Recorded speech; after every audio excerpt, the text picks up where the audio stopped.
My name is Paul Vallone. I'd like to welcome you to Guns, Politics, and Freedom, where each Saturday at 1 p.m. and each Sunday at 5 p.m. we give you the ammunition to better defend your gun rights. I'd also like to thank our sponsor, Hyatt Guns, America's largest gun shop. Check them out at hyattguns.com. In case you aren't familiar with me, I direct Grassroots North Carolina, or GRNC, since 1994, our state's most effective gun rights organization. As its director, I was involved in drafting and passing our original concealed handgun law. Since then, GRNC has gone on to engineer passage of concealed handgun reciprocity, our purchase permit bypass, Castle Doctrine and Stand Your Ground, the expansion of concealed carry into state and municipal parks, restaurants, public assemblies, educational properties, and much more. Grassroots North Carolina is exactly what the name implies, a grassroots collection of volunteers from all walks of life who share a common concern that our constitutionally guaranteed freedoms are being eroded. Check us out at grnc.org. That's grnc.org. The bulk of today's show will be spent examining the Kyle Rittenhouse travesty. Yes, the worst travesty of justice was narrowly averted when a jury of his peers acquitted him on all charges. How a well-intentioned 17-year-old could end up not only on trial for his life after having been forced to defend himself against rioters and sociopaths, but even after acquittal of criminal charges, he's still convicted in the eyes of national media and declared a white supremacist and terrorist, not only by the left, but by the President of the United States. And now, given the lies spread about the case, speculation exists that he will sue major media outlets for defamation, which I most certainly hope he will, not for revenge, but to put MSNBC, CNN, and others on notice that brazenly lying about the truth in such a case has consequences. And because, frankly, Kyle Rittenhouse will need millions of dollars to salvage what he can of his life. Can you imagine applying to college as Kyle Rittenhouse? Applying for a job as Kyle Rittenhouse? Even walking the street as Kyle Rittenhouse? But today we're going to look at the case from a slightly different perspective. Yes, our justice system worked, sort of, at least insofar as the jury correctly acquitted Rittenhouse of all charges. But what we saw on trial in Kenosha was not just Kyle Rittenhouse, not even the right of Americans to defend themselves. No, what we saw on trial was the American system of justice, a system in which fair and impartial justice is allegedly applied to all, where facts are carefully and objectively evaluated in determining the guilt or innocence of the accused. Because like George Zimmerman, who was tried for shooting poor little Trayvon Martin as Martin beat Zimmerman's head against a concrete sidewalk, the left is using the trial as a political football to intimidate judges and juries into conducting the types of political trials they have in mind for you if they manage to get control of the justice system. Trials in which facts don't matter and mob justice would mete out punishment to any who dared defend themselves against BLM or Antifa rioters. Or, for that matter, anyone who defies the leftist orthodoxy in any way. Because it isn't just left-wing activists in the media calling for Kyle Rittenhouse's head, even after he was acquitted. Yes, sure, Al Sharpton is calling for the Department of Justice to prosecute Rittenhouse. But so is Congressman Jerry Nadler, the chairman of the House Judiciary Committee, who tweeted the following, and I quote, "This heartbreaking verdict is a miscarriage of justice and sets a dangerous precedent which justifies federal review by DOJ. Justice cannot tolerate armed persons crossing state lines looking for trouble while people engage in First Amendment protected protest." That's a riot is a First Amendment protected protest now. Now, I know what you're saying. Who gives a damn what a leftist politician thinks? But beyond the nonsensical talking point about crossing state lines that the left thinks actually means something, and the fact that Rittenhouse was most certainly not looking for trouble. Nadler is a lawyer, someone who purports to understand the law, which was clearly on Rittenhouse's side in the use of deadly force to protect himself. And he is not the only lawyer to warp reasonable interpretation of the law in the Rittenhouse case. Consider Ronald Sullivan, professor of criminal law at Harvard, who wrote a piece entitled "Rittenhouse Verdict Flies in the Face of Legal Standards for Self-Defense," and pretty much lied about both the case and the law. Think about it. This leftist ideologue is teaching criminal law to what are purportedly to be the brightest legal minds in the country at Harvard Law School. And that is why I say what was on trial was not just Kyle Rittenhouse, but the entire system of justice. And here to discuss it in the second segment and third segment of today's show will be attorney Ron Shook, a criminal defense attorney who has handled self-defense cases and who will break down what is at stake in our justice system. But first, this just in gun rights news. The Biden administration and the ATF are at it again, this time with a backdoor gun registration scheme. U.S. Representative Michael Cloud, Republican of Texas, led a group of 51 Republicans, including, I'm happy to say, North Carolina's own Madison Cawthorn, who sent a letter to the acting director of the Bureau of Alcohol, Tobacco, Firearms, and Explosives on Monday, alleging that the Biden administration is attempting to create a federal gun registry through backdoor policy enforcement. Here is the letter. And I quote, "Congress enacted a prohibition on the creation of a federal gun registry that would allow the government to target American citizens who own guns. We are concerned that this administration is leveraging its power in a way to establish a federal gun registry. Moreover, we are opposed to a recent proposed regulation that would require federal firearms licensees to facilitate the creation of a federal gun registry." According to recently published documents, the ATF has collected 54.7 million records in financial year 2021 alone. It is an outrage that the federal government would maintain such extensive records of law-abiding citizens, law-abiding firearms transfers. Indeed, current regulations require FFLs to send firearm transaction records to the ATF when an FFL goes out of business. However, Congress has also made clear in the Firearms Owners Protection Act that the federal government shall not create a federal gun registry and has prohibited ATF from creating any centralized databases with its funding. For decades, FFLs have only been required to maintain firearms transaction records for 20 years, after which they can be destroyed. Many gun owners value the privacy afforded by the destruction of those records of their law-abiding firearm transfers after this period. However, the administration's proposed rulemaking, ATF 2021 R05, would require FFLs to preserve all firearm transaction records. That means that 100% of all lawful firearm transfers would eventually end up in the ATF computer system, thereby creating a permanent database. This gives us serious cause for concern that the Biden administration is intent on creating a federal gun registry by circumventing the legislative process. In fact, a GAO report from 2016 was titled "ATF Did Not Always Comply with the Appropriations Act Restriction and Should Better Adhere to Its Policies." With that in mind, we have several questions for which we would like written responses. How many records does the ATF's Out of Business Records Center, OOB, have in total? How many of these records have been processed into a digitized format? How many firearms traces using those records were essential to the successful prosecution of a violent criminal in the past 3 years?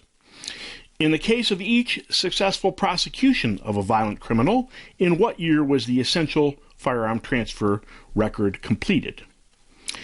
18 U.S. Code, Section 926 prohibits, and I quote, "any system of registration of firearms, firearms owners, or firearms transactions or dispositions from being established." Explain in detail how the Out of Business Records Center, combined with the proposed rule change in ATF 2021 R05, does not violate the statutory restriction on a federal gun or gun owner registry.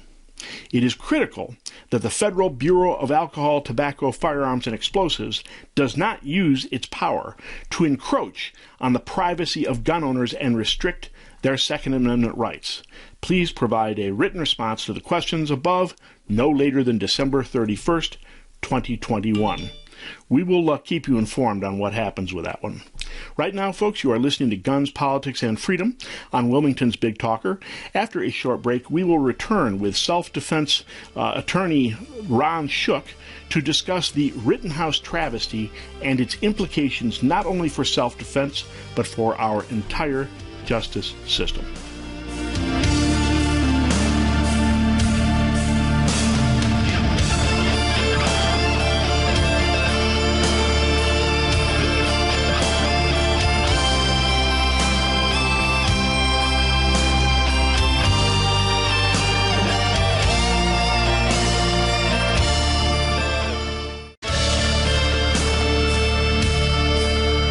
My name is Paul Vallone. You are listening to Guns, Politics, and Freedom today on Wilmington's Big Talker. Our show is sponsored by Hyatt Guns, America's largest gun shop. Check them out at hyattguns.com. Today we're discussing the implications of what I've come to call the Rittenhouse travesty. Implications not only for Kyle Rittenhouse himself, but to self-defense law and even our criminal justice system in general. To discuss it, we have the good fortune to have as our guest attorney Ron Shook. Ron practices criminal defense and has represented people charged with crimes who are authorized to use self-defense. Ron's office is in Gastonia, but he handles gun rights cases across the state of North Carolina.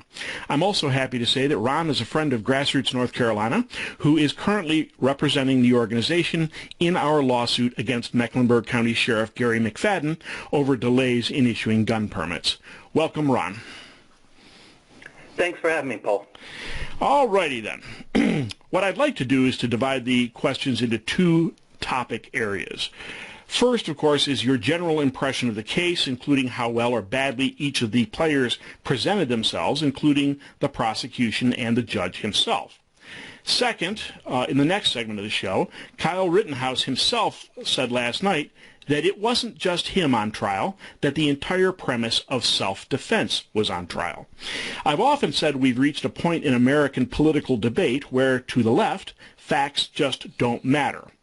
With not just the media, but even lawyers like House Judiciary Chairman Jerry Nadler and Harvard law professor Ronald Sullivan, among others, claiming Rittenhouse should have been convicted and calling for the U.S. Department of Justice to get involved. I guess my question ultimately will be, does this mean the left has succeeded in politicizing our courts to the extent that justice is no longer possible? Or if not, do you think that it has the potential to happen? So, realizing that the Kyle Rittenhouse trial was a long and relatively complex trial, Ron, could you summarize why you felt that Rittenhouse had a strong case of self-defense? Yeah, sure. So self-defense comes down to, at its very base, a God-given right to preserve one's life. It's something we're all entitled to. It's codified in the Second Amendment, among other places, and it's a very old tradition. There are, of course, limits and regulations on this, and we saw that play out in this trial. So the very basis of self-defense is, in order to be privileged to use self-defense, I use that as a legal term of art, is that you have to be in fear for your life and serious bodily injury. And I should say, so I'm licensed in North Carolina, and this Rittenhouse case, of course, happened in Wisconsin. So I'm not licensed in Wisconsin, but I have reviewed their statute on self-defense. There's some very similar language to North Carolina. So you're entitled to use self-defense or privileged to use self-defense only where you're in fear for your life or serious bodily injury. And so the issue in this case became, would a person in Kyle's shoes reasonably have believed that his life was in danger or that he was going to be beaten so severely that it would cause permanent bodily injury? And I think that the defense made a very good case because, remember, the burden for self-defense is on the defense. They made a very good case for self-defense. They did, in fact, show that this mob of people chased this 17-year-old. One of them, I believe, had a pistol. There was a gentleman, I call him a gentleman loosely. Yeah, real loosely. Shot in the arm, and then the two decedents, the two folks that were killed. And to be clear, these were bad guys, right? You mean like the child rapist Joseph Rosenbaum, who I would argue the world is better without him, but that's a different topic. Go ahead. And to be fair, Kyle Rittenhouse didn't know anything about the guy at the time other than he was chasing him down, right? But even all of that aside, we're not arguing whether or not these were good people or whether or not, what Kyle did was right with respect to ridding the world of a child sex offender. Was he entitled to defend himself? And I think under these facts he was. He was hit in the head. He was kicked in the head. It was a large mob of people against one 17-year-old, and I believe he was entitled. And so the other element there was their provocation, right? Because you can lose the right to self-defense if you provoke others to use deadly force against you. And I think in this case, there wasn't any evidence that he provoked the use of deadly force. Nothing other than words. He didn't strike anybody. I don't recall seeing any, and I followed this trial closely, I don't recall seeing any evidence that he pointed a gun at anybody until his life was in danger. Didn't the prosecutor, Thomas Binger, didn't he argue at one point that merely bringing a firearm was represented provocation? He did. That's patently false. He's wrong. And that was one of the many issues I had with Mr. Binger. Mm-hmm. Okay. I guess speaking of Binger, much has been said about Thomas Binger and prosecutorial misconduct. How do you feel about the case the prosecution presented? I think I know the answer to that, and whether Kyle Rittenhouse should have even been charged at all. How do you feel about that? Sure. So ultimately, the prosecution was unsuccessful, which I think is about the best thing that could have happened. Specifically, though, as far as prosecutorial misconduct, Binger tried to bring in evidence that had been ruled in a pretrial hearing outside the presence of the jury to be inadmissible, and that's the judge's call. That call, to my understanding, had been made, and Binger tried to bring it in anyway. He wasn't allowed to do that. That's very basic knowledge for any attorney. At one point, didn't he try to tell the jury to hold against the defendant the fact that he'd exercised his Fifth Amendment rights? And this was my next thing. As the Judge Schroeder told him, that law has been established for a very long time, 40, 50 years. It is very basic for a prosecutor to know, and I think that Binger did know that it's inappropriate to attack a defendant for his pretrial silence. I think it was intentional. He did it on purpose. It has been speculated, and who knows if it's true or not, that he knew he lost the case after he had called Gage. What's his last name? The one that got shot in the arm. After they called him, and he admitted he pointed the gun at his star witness. Yeah, he admitted he pointed the gun at Rittenhouse first. I think they knew they lost the case at that point. He was trying to force a mistrial at that point. So, maybe they get another bite at the apple if the judge does it without prejudice, or if the judge rules with prejudice, then the onus is on the judge for dismissing the case. He wanted the responsibility off his shoulders at that point. I think he was trying to force a fumble. As to whether or not he should have been charged in the first place, that's a little more complicated. I would say, we have a system. We shouldn't have judges and prosecutors necessarily making decisions about who gets charged. There's a certain amount of prosecutorial discretion at play, but ultimately it's up to juries to make these decisions. I don't know if Wisconsin has a similar law that we have in North Carolina, but if you're entitled to self-defense, you're immune from civil and criminal prosecution, and that's in our general statutes. Mm-hmm.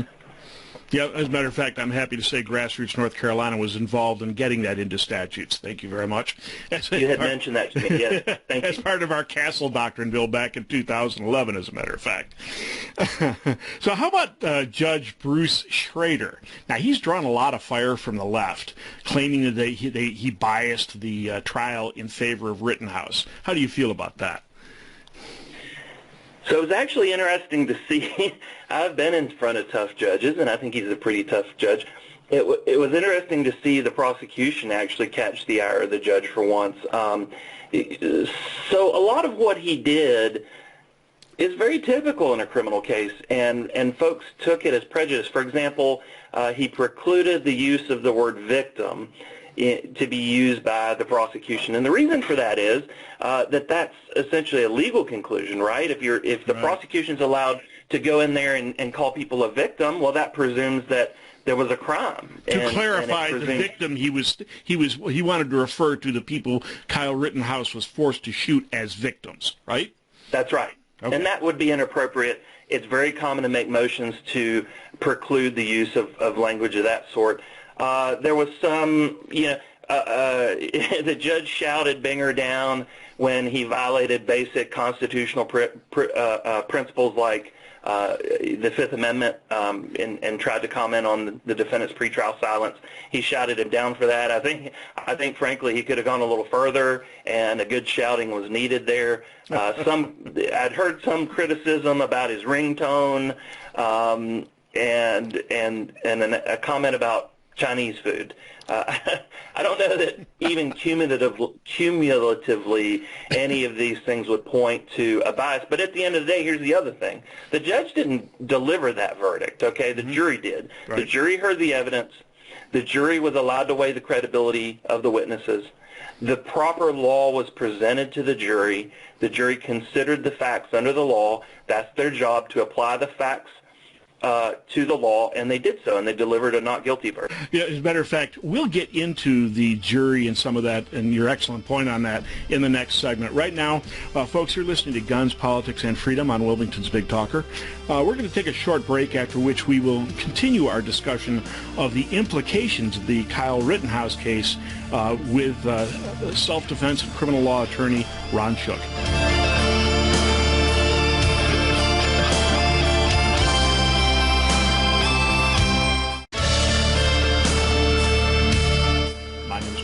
You are listening to Guns, Politics, and Freedom today in Wilmington's Big Talker. Our show is sponsored by Hyatt Guns, America's largest gun shop.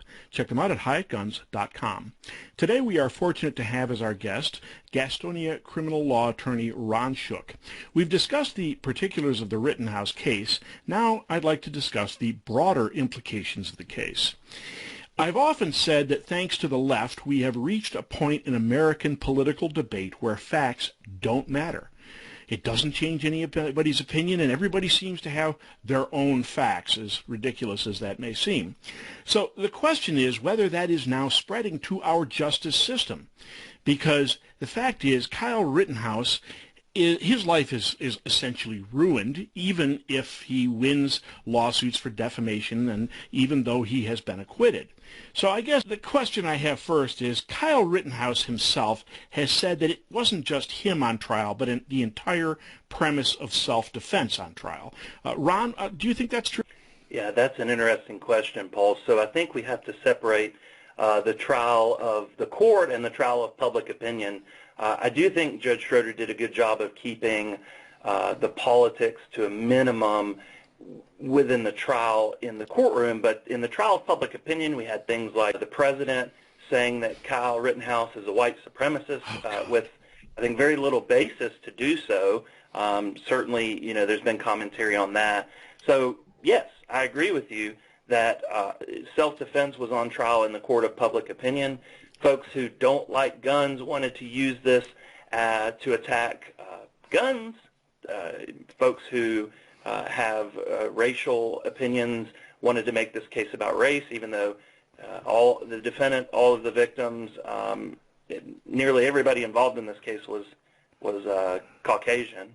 So yeah, I think the court of public opinion, they wanted to use this as an opportunity to attack guns, gun rights, self-defense, and everything else they could get their hands on.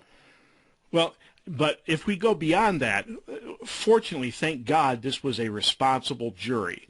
But can you imagine the pressure that was on this jury, particularly because they weren't sequestered, knowing that there are people that wanted to kill them because they didn't like the opinions they came up with. I mean, there's a lot of pressure on a jury to, I guess, to convict in this case simply to get, the left and the media off their backs. I mean, don't you think that's potentially corrupting to the process? Oh, absolutely. I agree with that. And it's interesting. I've seen on Facebook people posting things like, there's no way a black man could have gotten away with killing two people. They, of course, must have forgotten about the O.J. Simpson trial, right? Yeah, right. It certainly happens, right? And I don't think this case was about race. This case was about whether or not Kyle Rittenhouse, under that very specific set of facts, was entitled to use self-defense, and the jury concluded that he was. Some people disagree with that. I've also seen, and it's very concerning, and I think you brought up Nadler, they're calling for a federal inquiry and for federal charges to be brought in. So are we just going to forgo supremacy and law of the land and states' rights because we don't like the outcome of a specific set of facts or a specific set of trial? That certainly sets a dangerous precedent. Well, the other question is how they would do that. They can get around double jeopardy by calling it a civil rights violation. Could they not? Is that not possible?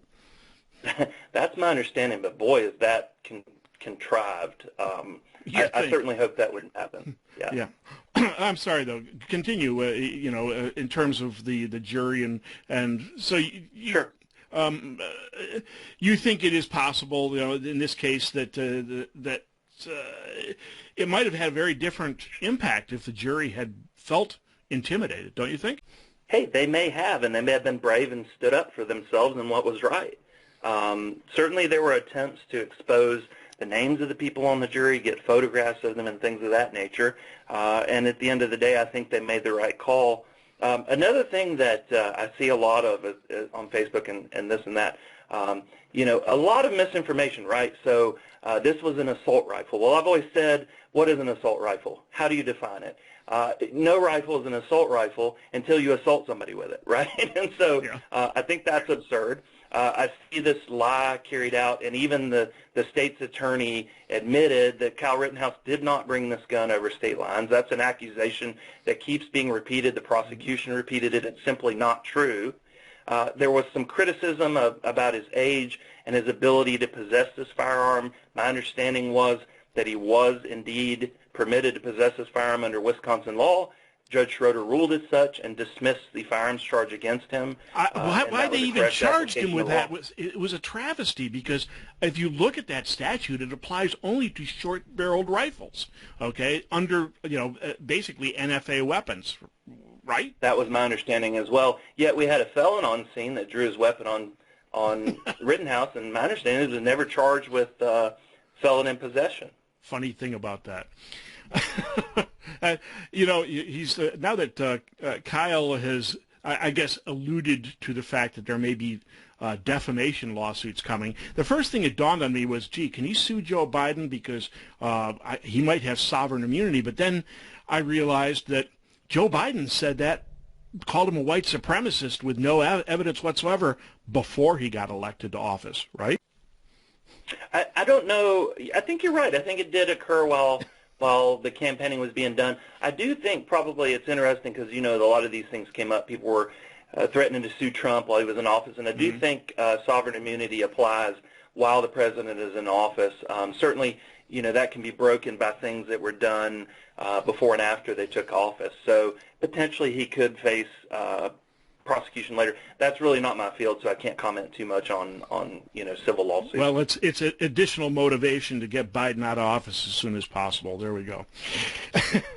Anyways, as the left works to solidify, I heard it said that this Rittenhouse verdict gave Joe Biden his second colonoscopy in 1 week. Touche. Yeah.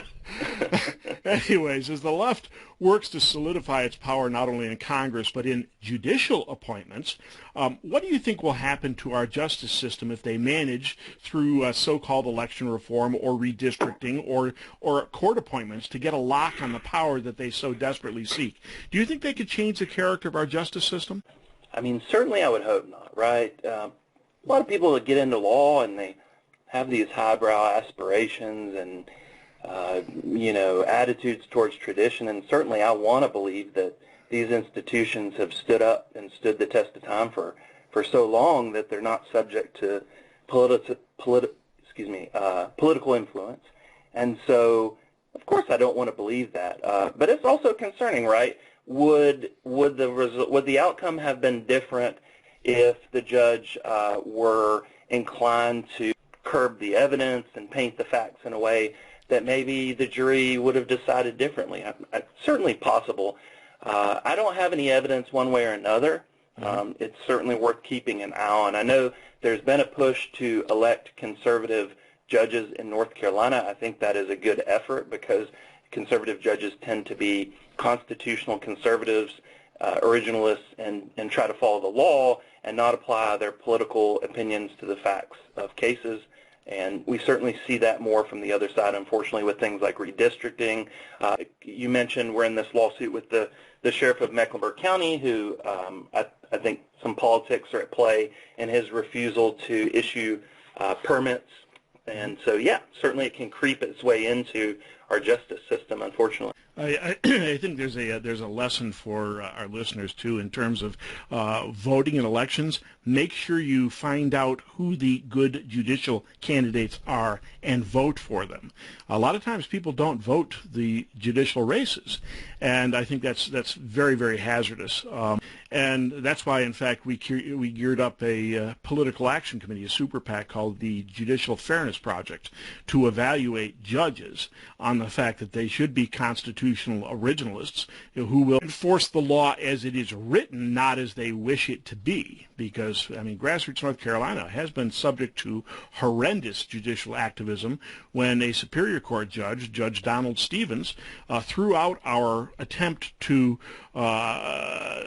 stop the illegal ban on firearms, concealed firearms at the state fair by saying, and this is almost a verbatim, I don't think that concealed handguns at the state fair are a good idea, and if I can find a way to interpret the law to prohibit it, I will do so. If that's not judicial activism, I don't know what is. And I guess that's my concern, if you will. I'm happy to hear you say that you think the system is strong enough to withstand. Sure. Well, and if I could get in a quick plug, a friend of mine is, I know this airs in Wilmington, but a friend of mine who I'm supporting for Superior Court judge in Gaston County, his name is Justin Davis, and he is a good constitutional conservative running for Superior Court in Gaston County, where I live. And he's a great guy. I hope you'll support him. Awesome.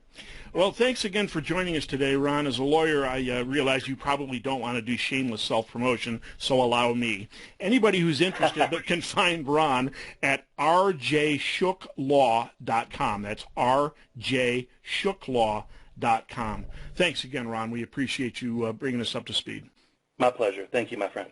Folks, you're listening to Guns, Politics, and Freedom on Wilmington's Big Talker. We're going to take a short break, after which we will return with still more critical information, enabling you to better defend your gun rights.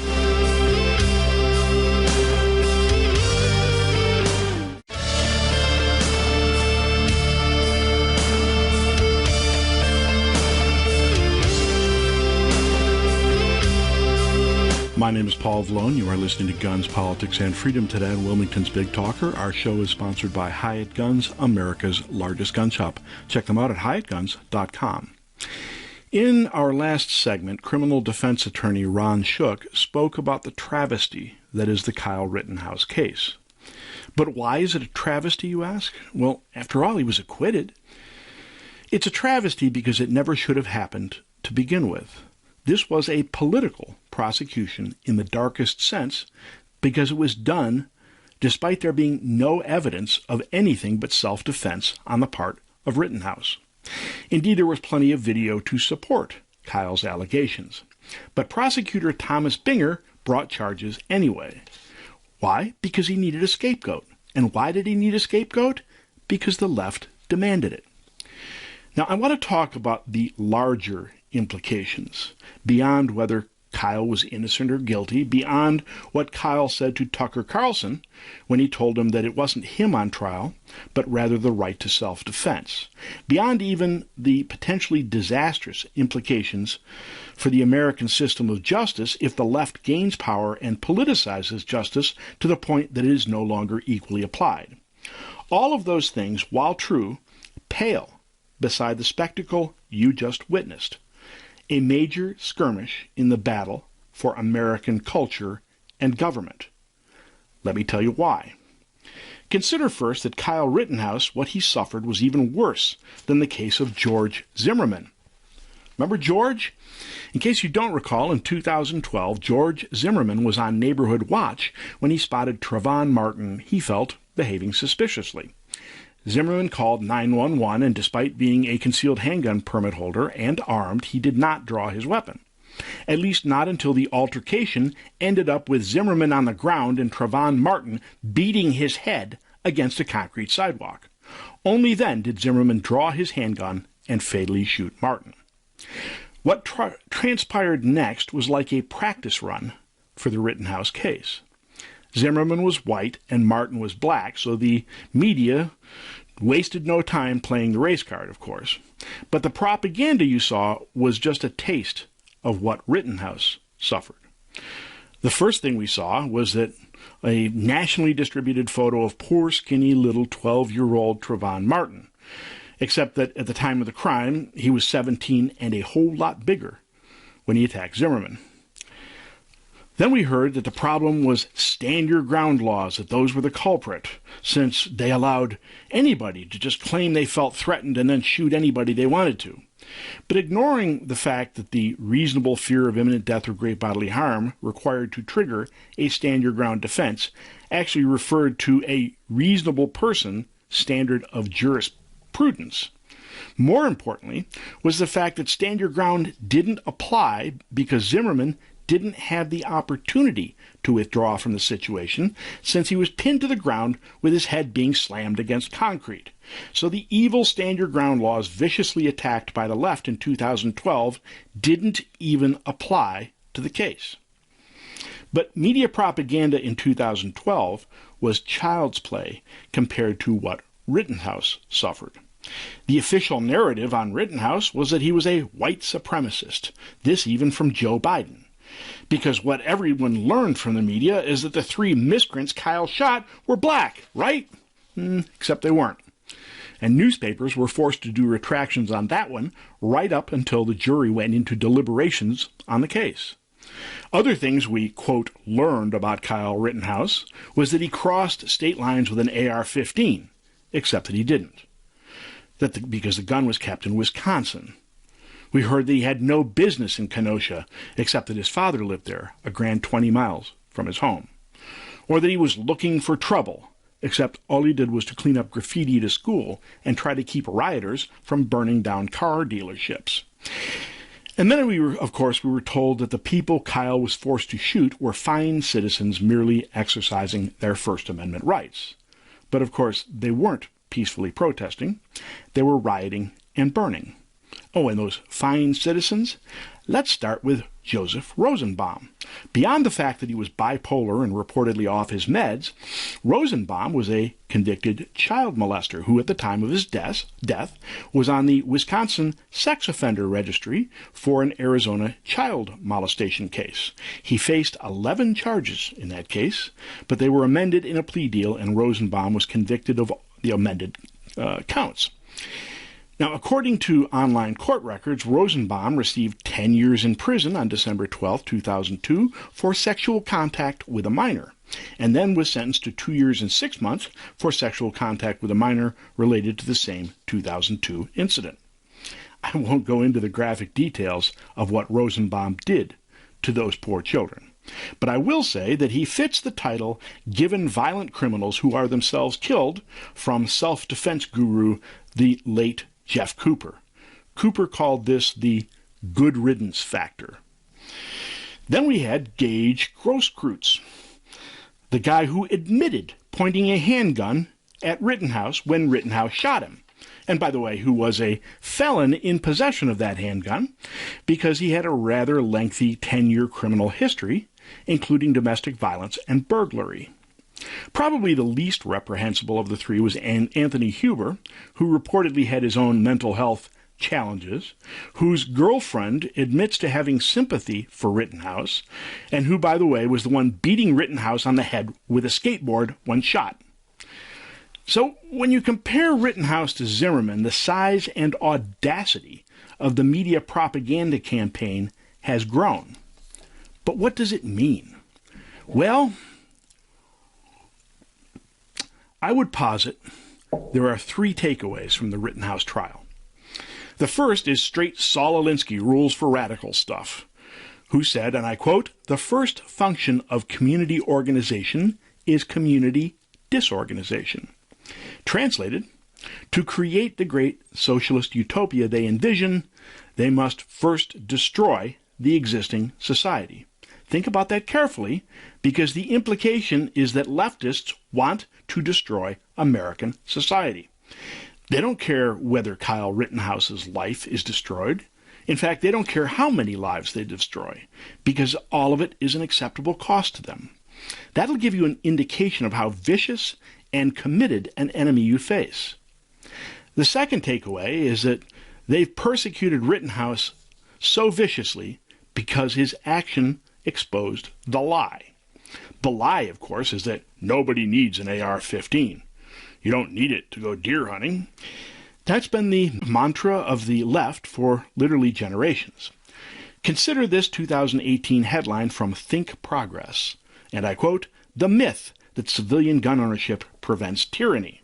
Or consider Piers Morgan, who interviewed Ben Shapiro when Shapiro said private gun ownership is a check to potential tyranny in the United States. Morgan scoffed contemptuously, and I quote, "Do you understand how absurd you sound?" But video proves otherwise, as it depicts Kyle Rittenhouse preventing a vicious mob from murdering him. And how does he prevent it? With the AR-15, which for generations they have been insisting you don't need. But the final and most important takeaway from the Kyle Rittenhouse travesty is this, and please allow me to quote from a piece on AmmoLand.com entitled, "Government is Conditioning Americans to Despise Their Rights and Liberties." And I quote, "Americans are coming to see that Marxists and globalists abhor one natural law right, in particular over all others, the right of the people to keep and bear arms. Marxists and globalists view the right of the people to keep and bear arms as not only dangerous to their well-ordered, tightly controlled society, but incoherent. The language of the Second Amendment implies that the people are sovereign over government. That notion is the obverse of that held by Marxists and globalists because for them, government is the supreme sovereign. For them, hundreds of millions of common people are merely viewed as cattle, and the idea that cattle should be allowed to keep and bear arms is an anathema to them. Marxists and neoliberal globalist elites view the very concept of natural law rights, and especially the right to keep and bear arms, as inimical to the maintenance of the well-ordered collectivist society which they envision. Now, I want you to consider that because your right to keep and bear arms, and with it your independence, is fundamentally antithetical to the collectivist society envisioned by the left, never forget that in order to take that right from you, there is no lie they will not tell, no law they will not break, and no life they will not destroy. My name is Paul Vallone. You've been listening to Guns, Politics, and Freedom on Wilmington's Big Talker, where each Saturday at 1 p.m. and each Sunday at 5 p.m. we give you the ammunition to better defend your gun rights. Please check out our sponsor, Hyatt Guns, America's largest gun shop, at hyattguns.com. I also encourage you to check out my website at gunspoliticsandfreedom.com, spell out the and, where you can find both my writings and earlier editions of this show. See you next week.